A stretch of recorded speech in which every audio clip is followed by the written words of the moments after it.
بسم اللہ الرحمن الرحیم وما ارسلناک الا رحمۃ للعالمین صدق اللہ العظیم۔ میں فقط خاک ہوں مگر نام محمد سے ہے نسبت میری، میں فقط خاک ہوں مگر نام محمد سے ہے نسبت میری، یہ ایک رشتہ ہے جو میری اوقات بدل دیتا ہے۔ محترم پرنسپل، معزز مہمان گرامی، عزیز اساتذہ اور ہم مکتب دوستو، السلام علیکم۔ آج میری تقریر کا موضوع رحمت للعالمین خاتم النبیین صلی اللہ علیہ وآلہ وسلم کے مبارک عنوان سے محور ہے۔ سامعین گرامی، حضور صلی اللہ علیہ وسلم کی ذات مبارکہ لامتناہی کمالات رکھتی ہے۔ حضور صلی اللہ علیہ وسلم کا عظمت و تقدس بھی لامحدود ہے۔ قرآن کریم کے ہر صفحے پر، ہر صورت میں، ہر رکوع میں میرے آقا نور مجسم فخر دو عالم کی شان کا تذکرہ ہے۔ قرآن کریم میں اللہ تعالیٰ نے حضور صلی اللہ علیہ وسلم کی شان کا ایک انوکھا اور نرالا عنوان بیان کیا ہے۔ قرآن کہتا ہے وَمَا أَرْسَلْنَاكَ إِلَّا رَحْمَةً لِّلْعَالَمِينَ، ہم نے آپ کو تمام جہانوں کے لیے رحمت بنا کر بھیجا۔ اے محبوب، ہم نے تجھے کسی قوم کے لیے نہیں، کسی قبیلے کے لیے نہیں، بلکہ جتنے بھی جہاں ہیں، جتنے بھی عالم ہیں، ہر جہاں کے لیے، ہر عالم کے لیے آپ رحمت ہیں۔ عالم ناسوت کے لیے آپ رحمت ہیں، عالم جبروت کے لیے آپ رحمت ہیں، عالم ملکوت کے لیے آپ رحمت ہیں، عالم لاہوت کے لیے آپ رحمت ہیں۔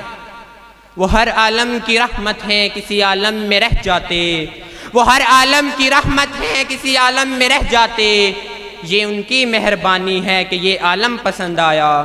صدر علی وقار، میرے نبی کو اس جہاں میں رحمت للعالمین بنا کر بھیجا گیا۔ وہ رحمت للعالمین جس کی انگلی سے صحرا میں چشمے پھوٹتے ہیں، وہ رحمت للعالمین جس کی برکت سے سوکھے ہوئے شجر سرسبز و شاداب ہو جاتے ہیں، وہ رحمت للعالمین جس پر بادل اپنا سایہ کرتا ہے، وہ رحمت للعالمین جس کے پسینہ عطر سے خوشبو کے خزانے فضاؤں کو مہکاتے ہیں، جنات کے قافلے جس کے پیغام حق کو سننے دربار علی شاہ میں تشریف لاتے ہیں۔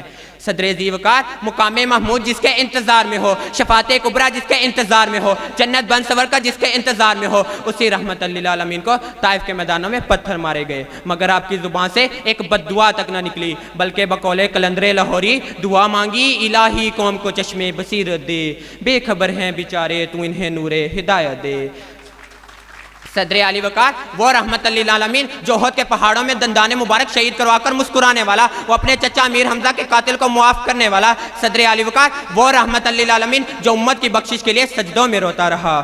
سنگ کھا کر دعائیں دی آپ نے، رحمت و لطف ہیں اور عطا آپ ہیں، دشمنوں کو گلے جو لگا لیتے ہیں، سب جہانوں کے بخشش روا آپ ہیں۔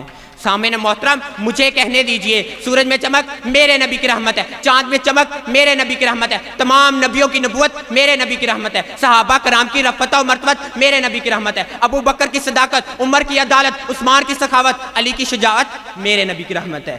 صدر علی وقار، وہ رحمت للعالمین جو امت کی بخشش کے لیے سجدوں میں روتا رہا، آج اسی امت میں سے کوئی مسلمہ بن کذاب بن بیٹھتا ہے تو کوئی اسود انسی بن بیٹھتا ہے۔ صدر علی وقار، جس طرح اللہ تعالیٰ کی وحدانیت میں کسی کو شریک کرنے والا کافر ہے، اسی طرح میرے نبی کی نبوت میں سے کسی کو شریک کرنے والا بھی کافر ہے۔ اسی لیے قرآن مجید میں اللہ تعالیٰ ارشاد فرماتا ہے محمد تم مردوں میں سے کسی کے باپ نہیں بلکہ اللہ کے رسول اور سب نبیوں کے آخر ہیں۔ اسی لیے میرے نبی نے خود فرمایا انا خاتم النبیین، انا خاتم النبیین لا نبی بعدی۔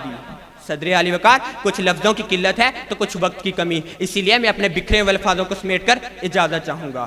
رسول مجتبیٰ کہیے، محمد مصطفیٰ کہیے، رسول مجتبیٰ کہیے، محمد مصطفیٰ کہیے، خدا کے بعد میں وہ ہیں پھر اس کے بعد کیا کہیے، شریعت کا ہے یہ اسرار کے ختم الانبیاء کہیے، شریعت کا ہے یہ اسرار کے ختم الانبیاء کہیے، محبت کا تقاضا ہے کہ محبوب خدا کہیے، محبوب خدا کہیے۔ والسلام۔